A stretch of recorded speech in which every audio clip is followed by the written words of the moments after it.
Are you active or reactive in your business? Have you tried a rotating meeting host? Or how about a check in circle? Today's guest is going to let you know how these tools can help your business.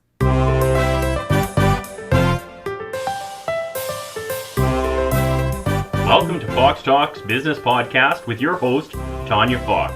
Tanya has been an entrepreneur for over 20 years, owning retail, service, and franchise.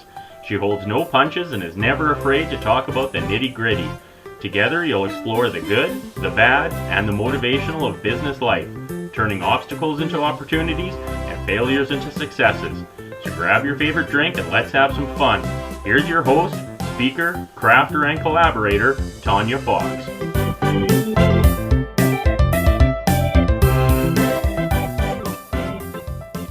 Hilb is an expert in conflict and connection, having spent her life training, mediating, community organizing, and deferring young people and adults out of the legal system. As an organization development consultant, trainer, and facilitator, she is deeply passionate about inclusion, opening space for difficult conversations, and learning more about groups and individuals. Her work can be boiled down to avoiding avoidance, and she strives every day to do just that. Anne believes that to know oneself is to be the most effective, that people support what they help create, and that there is nothing so practical as a good theory. She brings these beliefs to her work, where her goal is to always balance relationship building and problem solving in order to reach a concrete plan and achieve forward movement. Running towards conversations others often steer clear of, Anne offers candid observations, her quick wit and genuine curiosity to all looking for a partner in their work. She is a proud aunt, an avid nature lover, a passionate story collector, a defender of broccoli.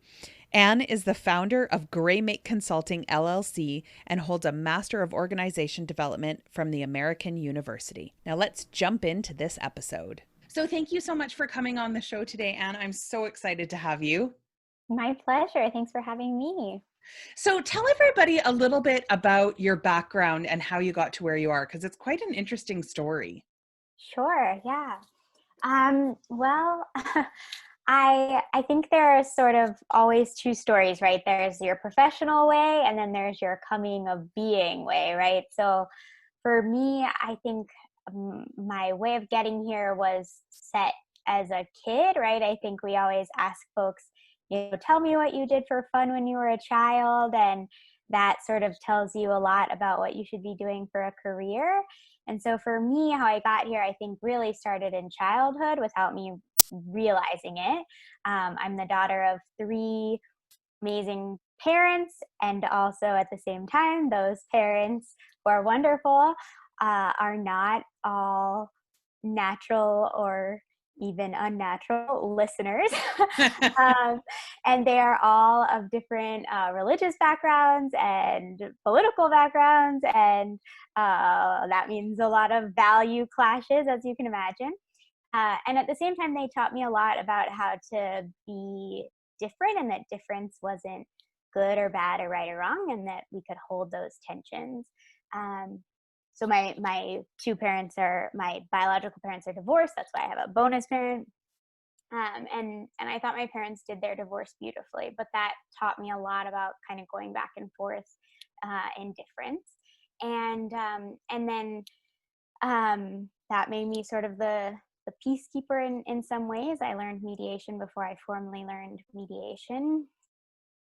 And with learn, we all learn from our parents, I think, what we don't want to do and what we want to do better. Right. And then the professional background, really, I thought I was going to be a lawyer and was taking coursework like we all do, and fell in love with this.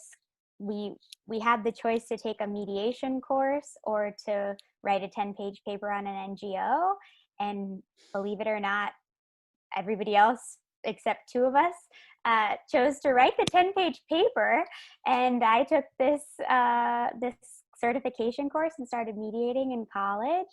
And there was something about it I just really loved and felt very natural and at the same time unnatural, because I come up in learning to listen well, but I knew that the skill set, was natural, and I was taught a formula for it. And that just set me down this path of really wanting to do this work, alongside with, other life experiences as well, of course. So tell us a little bit about the company, why you decided to start it, and a little bit more about what you do with it. Sure. So it's funny when folks say things like, well, when you decided and why you decided to start it, because it was not an active decision. Right. I wasn't planning to start a company. It was a series of events that had occurred in life that just sort of fell together. And my accountant sort of said, well, if you're doing this work on the side, you should really make it a company while you're doing that. And I said, oh, okay. I didn't even know that. So cool. We'll do that. A little bit of an accidental entrepreneur. Right. And here we are a few years later, and I really just started, accepting the fact that I'm going to do this, probably a little over a year ago. And so it's been a lot of trial by fire and trial and error, as is entrepreneurship in many ways. And so, what I'm doing with it now is different than what I started doing at the onset.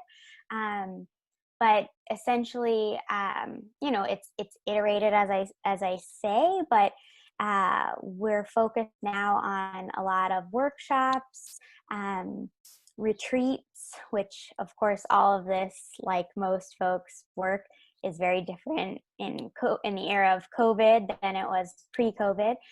But workshops, retreats, coaching and consulting, and then doing a lot of different work in the space of partnerships and what that looks like as well. So tell us a little bit about circle practices, like what they are and how you can use them.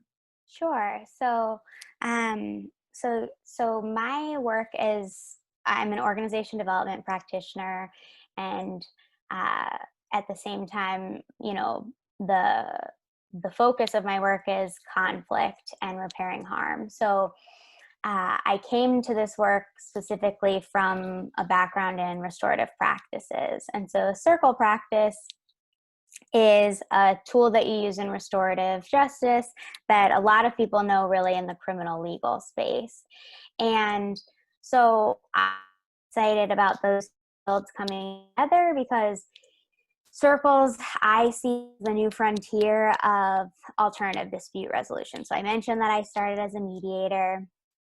I'm a big proponent of mediation, and at the same time, if all you have is a hammer, the whole world starts to look like nails. So, there are all these tools that we use in business and in law and in anything, but circles, I think, are unique in that you can use them in a myriad of ways. And so, for example, as we are doing more work electronically, or as we're going to be going back maybe to work in person, there's problem solving circles, there's grief circles or healing circles, there's community building circles, and you really bring folks together in a really unique way and use the structure that's been around literally since the beginning of time with Native and Indigenous folks. And you share space in a way that promotes equity and equality. And so the idea is that, I don't know how many Zoom calls you've been on lately, but if you don't have a good facilitator, they can get pretty messy, and you don't really know what's happening, and you don't really know, some folks, and this is true off of Zoom, of course, as well, but some folks dominate the conversation. Sometimes you don't hear from anyone. You don't know who's speaking next. And you walk away from a meeting or a process of any kind feeling like it was a waste of time.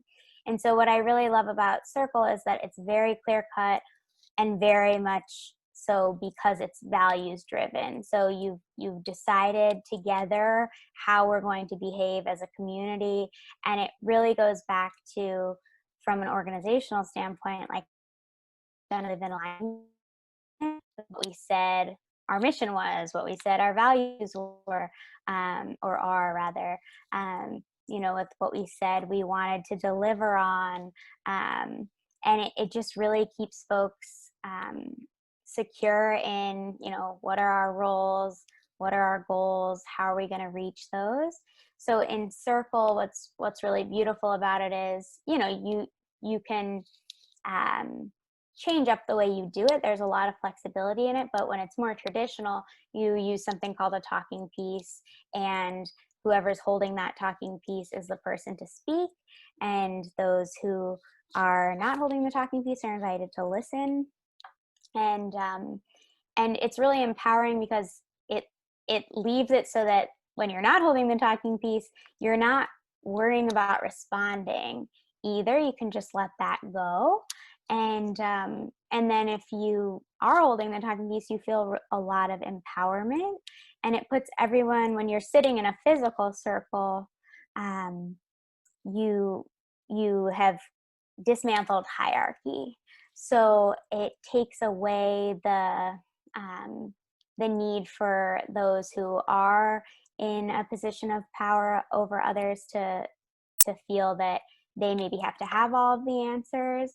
And at the same time, it gives those who, are being supervised an opportunity to voice things they might not feel as comfortable to in other spaces. So there are so many benefits to it in different ways. I mean, there have been stories where we've done circles, and I mean, literally, I've talked to groups who have been meeting for 6 months on the phone and said that they have never spoken before, and then they implement a round, which is what we call, this particular process, going around.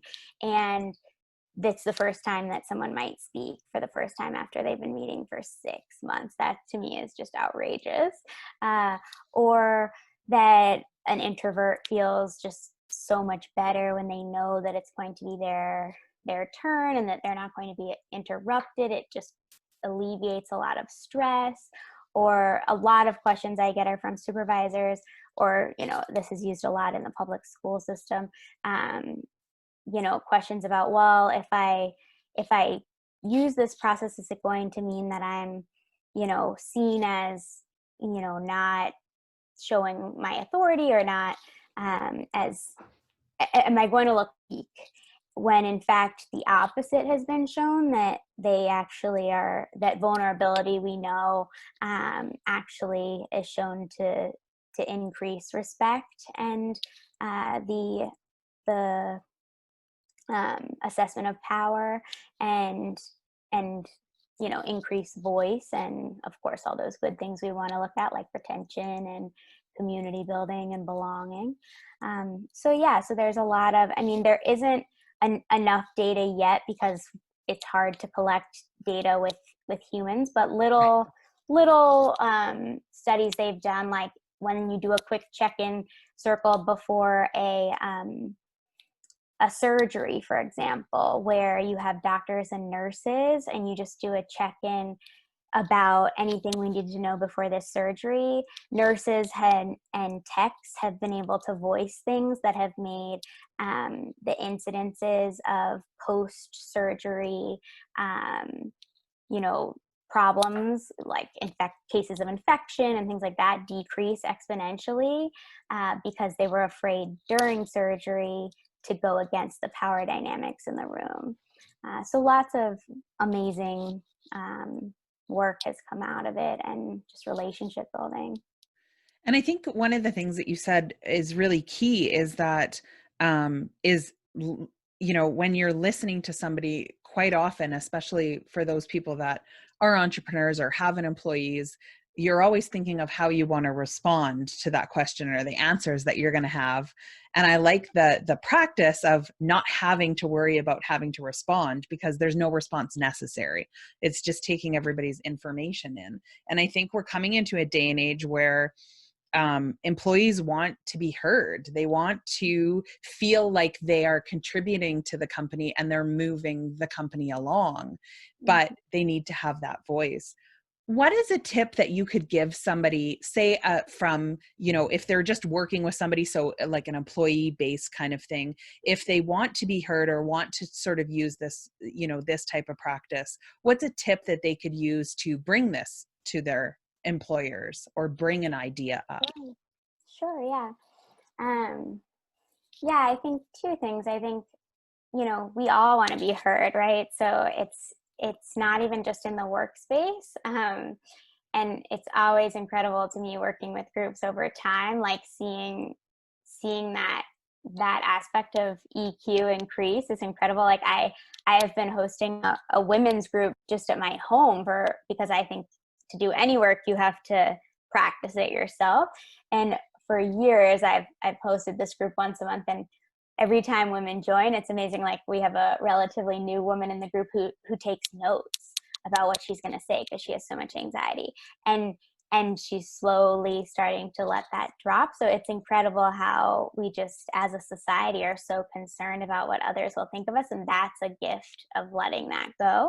As far as a way to bring this in slowly, even just a simple check-in question. When I was in graduate school and I studied organization development, we all of our coursework, all of our teaming, all started in circle, and there was no formal cross between restorative practices or restorative justice, the field, and organization development, but they codified as fields around the same time when we were moving from more mechanistic to humanistic workplaces and fields of thought. And so even just working with your teams or your employers and doing a quick check-in and saying, taking the time to say, a quick round of, how was everyone's weekend? Or, if you don't have time for that, like doing a quick, we're going to do a 5 fingers. And so on a scale of 1 to 5, how's everybody doing today? 1 being poor and 5 being awesome. And everyone just hold it up and everyone just take a quick time to glance around the room. And there are so many different strategies like that you can employ that, it takes 2 seconds to scan around and look at everybody's fingers on a scale of 1 to 5, but then you get a sense of what's going on in the room, and can we dive into this work? Or if everybody's a 1 today, what's going on in the office? Because we need to take some time to unpack that. If everybody's, a 4 or 5, or if there's a couple people that are a 1, maybe you need to follow up with them afterwards, and just check in. And then, of course, being cognizant that some people and also just some sectors are not going to want to share as much of themselves. So what are also the ways to be cognizant that folks have different boundaries? Some people don't want to share as openly. So the way that you check in about, personal aspects of self at work are also going to differ. Yeah, because I think it's true. There's a lot of times that I've even had it in the past where employees, you ask that question, how are you doing today? And they're always like, yep, they give you a 5. But I think it's, it's as a leader is taking a step back and really paying attention to their mannerisms, because there are some people who go, let's just get this over with. 5, I'm good, great, thanks, let's move on. So as a leader, working with a team, what are some tips you can give to help bring those employees that maybe a little bit shy or might be, really introverted, to help sort of make them feel comfortable to share in even a small amount, to feel like they're more part of the team? Sure. Yeah, that's a great question. I think a big part of it first is modeling. As the leader, being willing to do the work first and be, as we mentioned, like be vulnerable first and foremost, because no one is going to buy into things that you haven't bought into first. I think so often we think this is for them and not for me. Like, let's give it to, this group of people, but we are already past this. Absolutely, that nothing's going to change if the folks leading the charge are not bought in first and foremost. So doing the work yourselves first, and then also, asking for buy-in and empowering those who aren't often the ones who are at the forefront to maybe do some of the work, and giving them a voice, whether it's a literal verbal voice or not, to say, like, I'd love you to come up with, the question today. Tanya, how would you feel about that? Or, maybe not always making it a verbal check-in, maybe making it, something creative using art. Who knows?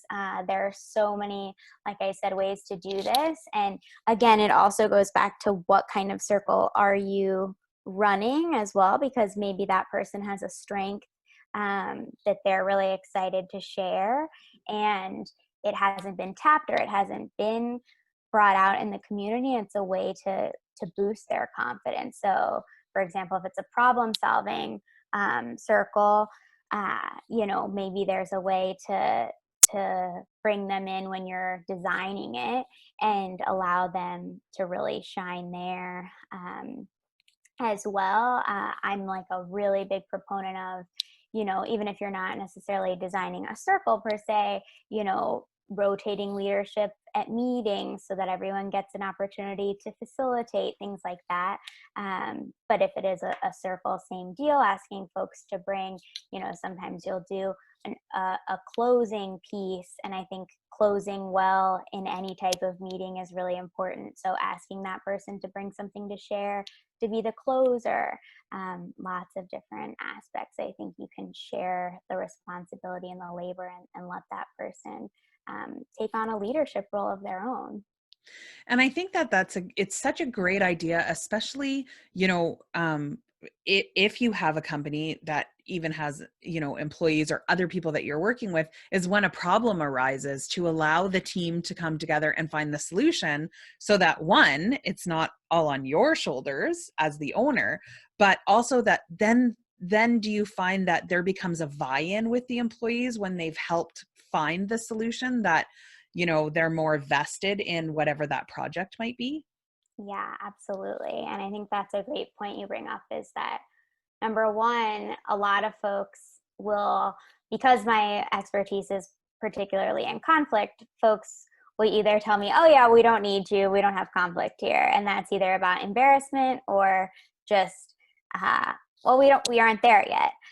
Particularly if they're a younger organization, which I prefer to work with younger organizations, because you want to get good practice, laid beforehand, right? Before the conflict. Exactly.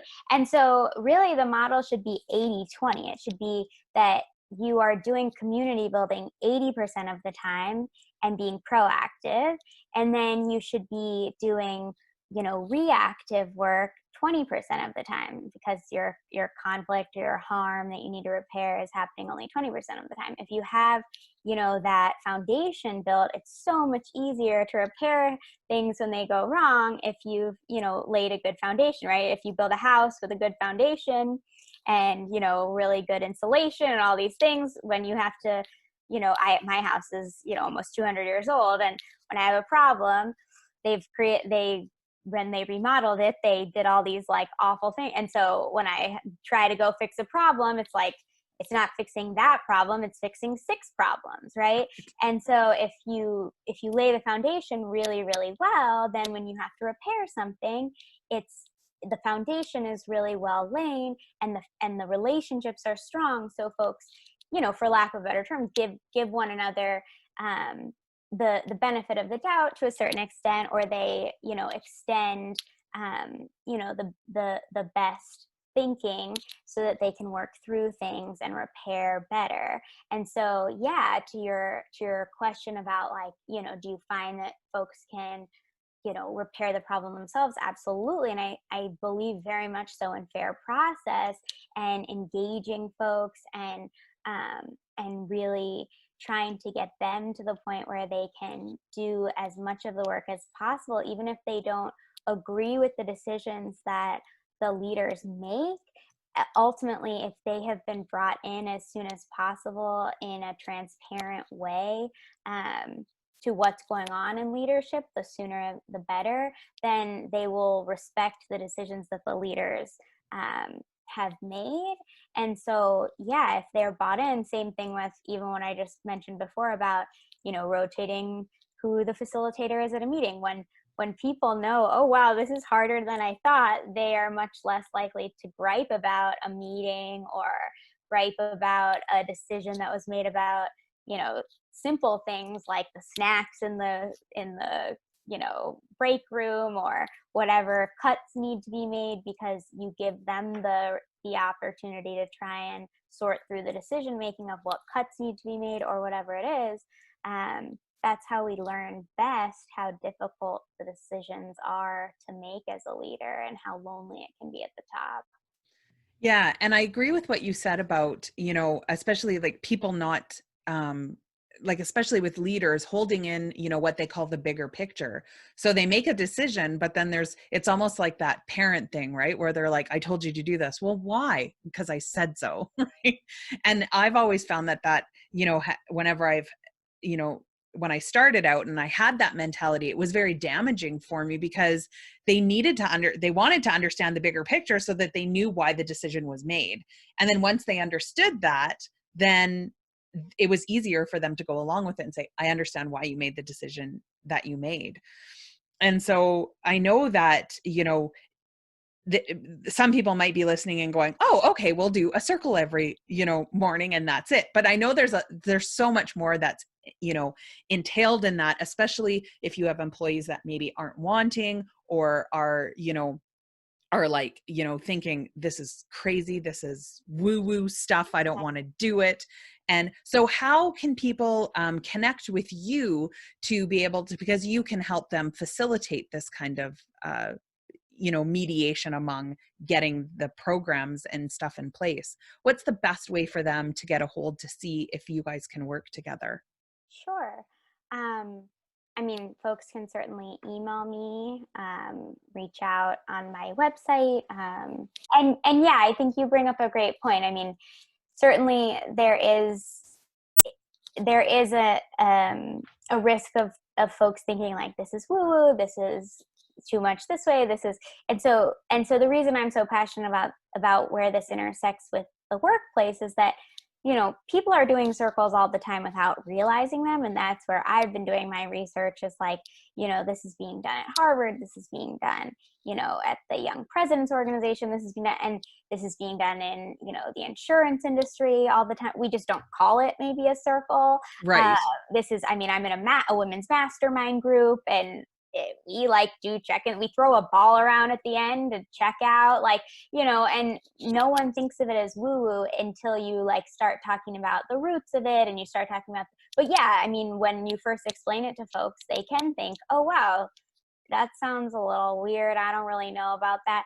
And at the same time, I have seen just such dramatic shifts, it's incredible. And also, like I said earlier, I'm never one to say one strategy is going to fix what's going on for you. Hands down, the number one thing folks come to me for is communication issues. And I put that in a big, I'm putting my fingers in air quotes, because they're like, we're having all these issues, we're having this happen, we're having this happen, we're having this happen. It's communication problems. Well, yeah, communication, you can never, ever over communicate. If you're married, you certainly know that. If you have a significant other, or you have, even if you just have a sibling, you can never communicate too much. And so, circles to me is one incredible tool that can be retooled.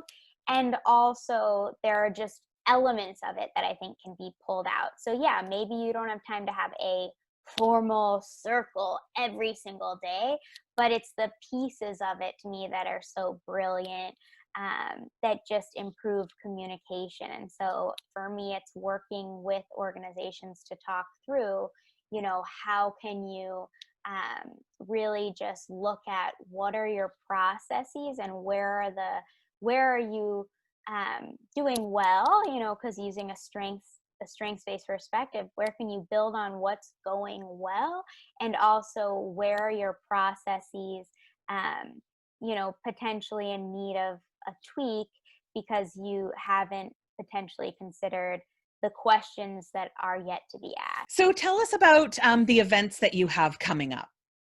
Sure. So at this point, we have, by the time this will have aired, we'll have one coming up called Exploring Uncertainty for Forward-Thinking Leaders.